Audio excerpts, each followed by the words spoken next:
Audio Jungle.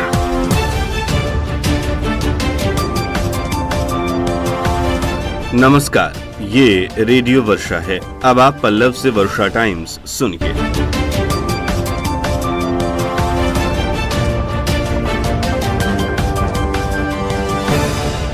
पहले सुर्खियां। Unlock 2 शुरू पर जिले में नहीं थम रहा है कोरोना संक्रमण। कोरोना के खिलाफ प्रशासन ने शुरू की कई पहल। सदर एसडीओ ने मुख्यालय के प्रमुख व्यवसायियों के साथ की बैठक। डीएम के आदेश के बाद हुई जांच, गड़बड़ी के बाद 19 डीलरों से जवाब तलब और गोली मारकर सीएसपी संचालक से 35,000 की लूट। अब वर्षा टाइम्स विस्तार से।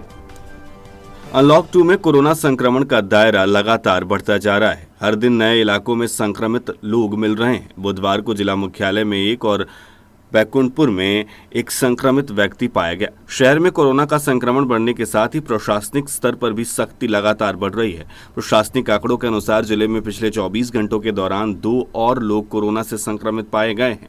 इस प्रकार जिले में संक्रमित लोगों की कुल संख्या बढ़कर 290 तक पहुंच गई है।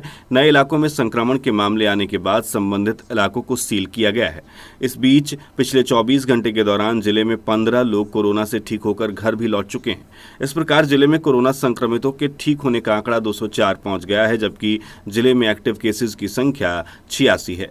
बुधवार को नए संक्रमित लोगों को स्वास्थ्य विभाग की टीम ने उनके होम क्वारंटीन से आइसोलेशन वार्ड में भेज दिया। पिछले एक सप्ताह से मिले संक्रमित व्यक्तियों का कोई ट्रैवल हिस्ट्री नहीं होने से चिंता और भी बढ़ गई है। अब संक्रमण का दायरा प्रवासियों के घरों से बाहर निकल गया है। अब शहरी इलाकों व बाजारों के संक्रमित लोगों के मिलने का सिलसिला प्रारंभ हो गया है। बुधवार को जिला मुख्यालय में एक तथा बैकुंठपुर में एक कोरोना पॉजिटिव व्यक्ति पाया गया। इन लोगों की कोई भी ट्रैवल हिस्ट्री नहीं है, जिसके कारण प्रशासन की चिंता लगातार बढ़ती जा रही है। ऐसे में प्रशासनिक स्तर पर अब बाजारों में शिविर लगाकर लोगों का सैंपल प्राप्त करने का अभियान प्रारंभ कर दिया गया है। शिविर लगाकर सैंपल लिए जाने के बाद जिले में कोरोना पॉजिटिव मरीजों की संख्या में काफी तेजी आ गई है। नए इलाकों में कोरोना संक्रमण का मामला मिलने के बाद संबंधित इलाकों को कंटेनमेंट जोन बनाने की निर्देश पर प्रशासनिक कार्रवाई की जा रही है।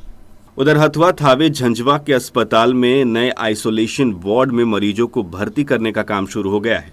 मंगलवार की शाम हथुआ थावे झंझवा आइसोलेशन वार्ड में 3 कोरोना पॉजिटिव मरीजों को भर्ती किया गया। इन आइसोलेशन वार्ड में स्वास्थ्य विभाग ने बेहतर व्यवस्था की है। बैकुंठपुर में आइसोलेशन वार्ड खोलने की प्रक्रिया भी अंतिम चरण में है। इसके साथ ही शहर के 3 होटलों में बनाए गए आइसोलेशन वार्ड को बंद करने की कवायद भी शुरू कर दी गई है। सदर अस्पताल के स्वास्थ्य प्रबंधक ने बताया कि राज्य स्वास्थ्य समिति ने होटलों में बनाए गए आइसोलेशन वार्ड को बंद कर जिले में 4 नए आइसोलेशन वार्ड बनाने का निर्देश दिया है। इस निर्देश के आलोक में हथुआ थावे व झंझवा के सरकारी अस्पताल में आइसोलेशन वार्ड खोल दिया गया है। मंगलवार की शाम तीनों आइसोलेशन वार्ड में 3 कोरोना पॉजिटिव मरीजों को भर्ती कराया गया। उन्होंने बताया कि नए आइसोलेशन वार्ड में 4 चिकित्सकों की तैनाती की गई है। वहीं civil surgeon doctor TN Singh ने बताया कि बैकुंठपुर में नया आइसोलेशन वार्ड खोलने की प्रक्रिया चल रही है। 2 दिन के अंदर यहां कोरोना पॉजिटिव मरीजों को भर्ती किया जाने लगेगा। अब बगैर मास्क के दुकान खोलने वालों के विरुद्ध कड़ी कार्रवाई की जाएगी। जांच के लिए गुरुवार से पूरे जिला मुख्यालय में बृहद अभियान चलेगा। जिले के प्रमुख व्यवसायियों के साथ बैठक के दौरान एसडीओ सदर उपेंद्र कुमार पाल ने यह निर्देश जारी किया है। एसडीओ ने बताया कि व्यवसायियों के साथ बैठक के दौरान कोरोना संक्रमण को लेकर सरकार की ओर से दिए गए निर्देशों का 100% अनुपालन करने का निर्देश दिया गया।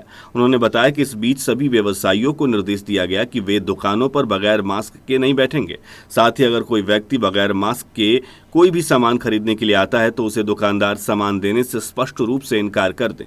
उन्होंने ये भी जानकारी दी कि बैठक के दौरान दुकान पर सैनिटाइजर की व्यवस्था और शारीरिक दूरी का अनुपालन करने की हिदायत दी गई। बैठक में एसडीओ ने व्यवसायियों की समस्याओं को भी सुनने के बाद उनकी समस्याओं का निराकरण करने का आश्वासन दिया।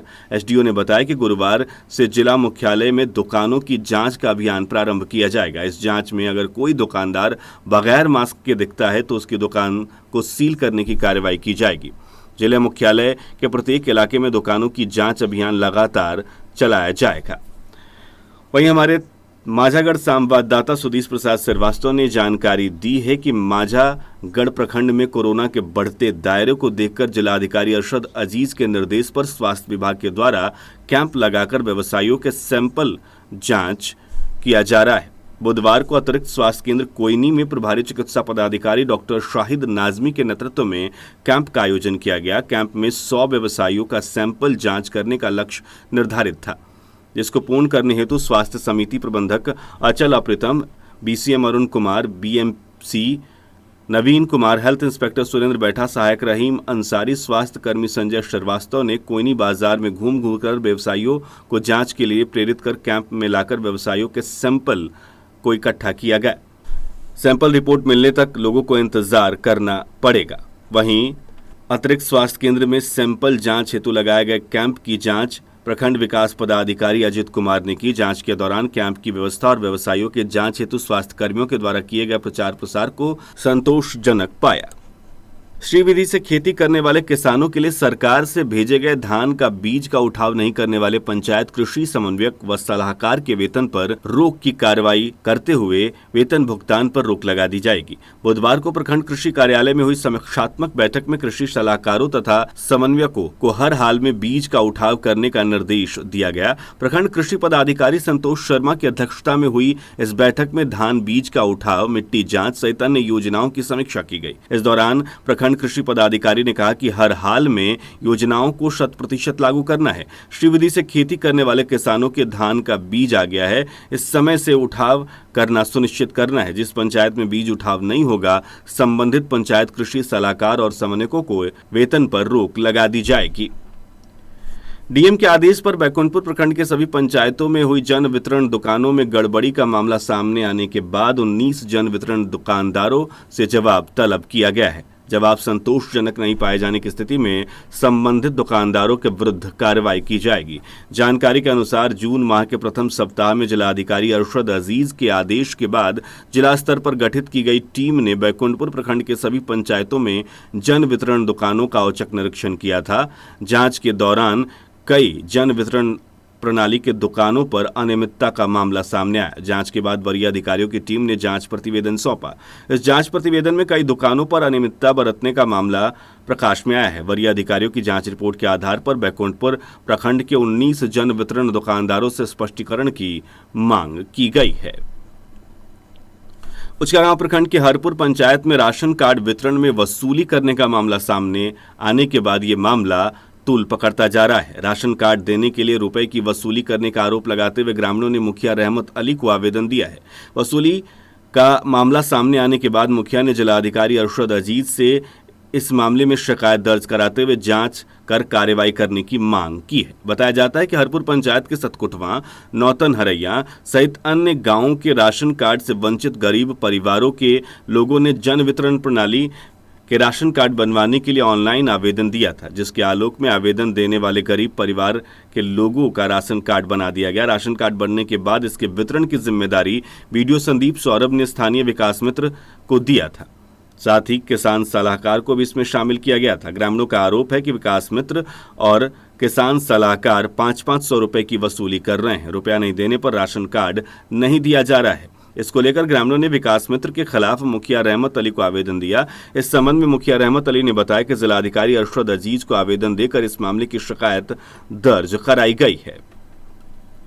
जनता दल यू जिला अध्यक्ष प्रमोद कुमार पटेल ने बताया कि बिहार प्रदेश अध्यक्ष व राष्ट्रीय महासचिव संगठन प्रभारी आरसीपी सिंह के निर्देश के अनुसार विधानसभा चुनाव की तैयारी हेतु 22 जून से 30 जून तक जनता दल यू बूथ जीतो चुनाव जीतो संबल पंचायत सक्रिय बूथ अभियान के तहत गोपालगंज जिले के 234 ग्राम पंचायतों के 3 नगर पंचायत और 28 नगर वार्डों में संपन्न पंचायत स्तरीय बैठक के बाद प्रखंड स्तरीय बैठक आयोजित करने का निर्णय लिया गया है। प्रखंड स्तरीय बैठक में प्रखंड अध्यक्ष, पंचायत अध्यक्ष, प्रखंड कमेटी के पदाधिकारी, प्रखंड संगठन प्रभारी, जिला स्तर के पदाधिकारी के साथ साथ जिला और प्रदेश से मनोनीत विधानसभा प्रभारी अनिवार्य रूप से उपस्थित रहेंगे।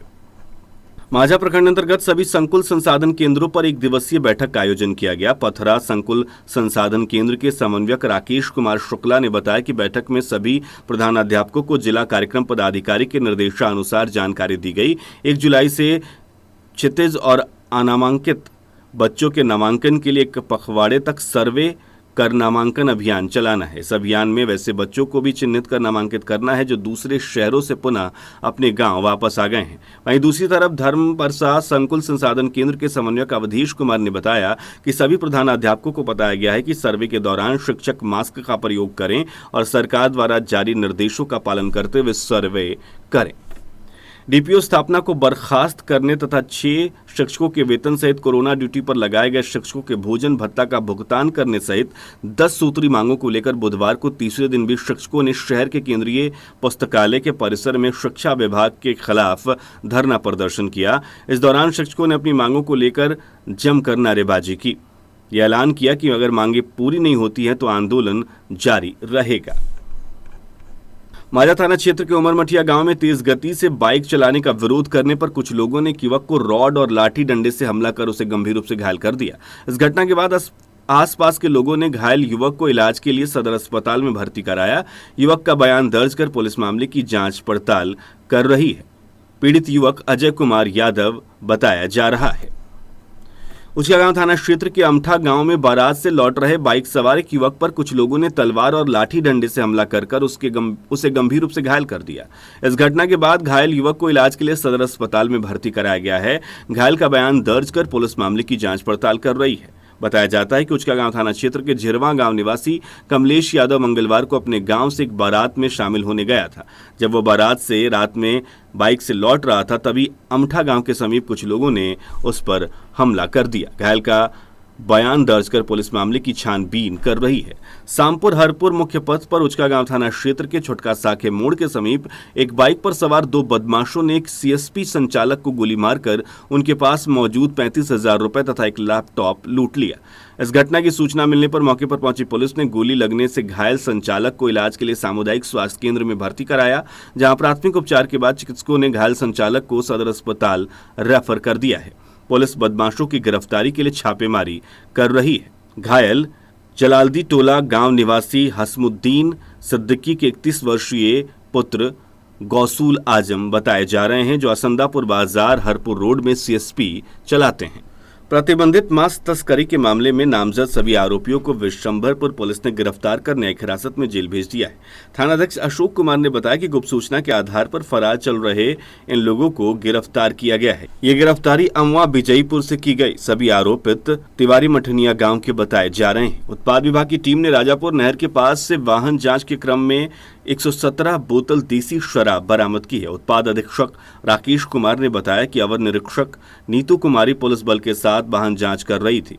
जांच क्रम में यूपी से आ रहे एक संदिग्ध बाइक सवार को रोककर जांच की गई तो उसके पास से देसी शराब बरामद किया गया। गिरफ्तार तस्कर ध्रुव चौधरी पकड़ी श्रीराम गांव का निवासी बताया जा रहा है।